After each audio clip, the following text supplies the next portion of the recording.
নমস্কার বন্ধুরা, সবাই কেমন আছেন? আশা করি সবাই ভালোই আছেন।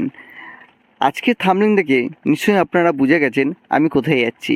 হ্যাঁ, আমি আজকে যাচ্ছি বারাসাতের খুব কাছেই অবস্থিত কামাখ্যা মন্দির। এখানে মা সতী রূপে বিরাজমান।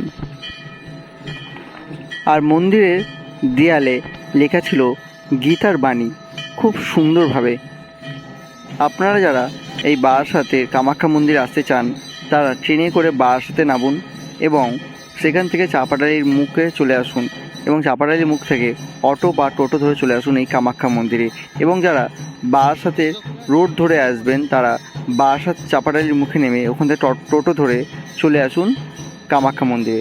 কামাখ্যা মন্দিরে প্রবেশ করতেই সামনেই রয়েছে একটি নাট মন্দির এবং তার বাঁ পাশে রয়েছে একটি রাধাকৃষ্ণ মন্দির।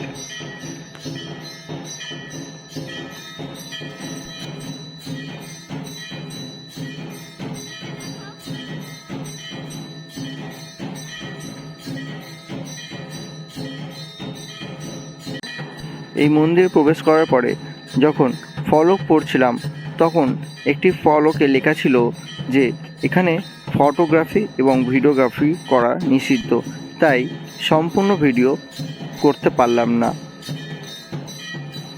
বারাসাতে আমার এক দিদি থাকার কারণে দিদির মেয়ে অর্থাৎ ভাগ্নিকে সঙ্গে করে নিয়ে চলে এসেছিলাম এই মন্দিরে। আর যারা এখনও আমার চ্যানেলটি সাবস্ক্রাইব করেননি তারা অবশ্যই আমার চ্যানেলটি সাবস্ক্রাইব করুন এবং দেখতে থাকুন নতুন নতুন ভিডিও। আর যারা যারা এই কামাখ্যা মন্দিরে এসেছেন তারা অবশ্যই কমেন্ট করে জানান।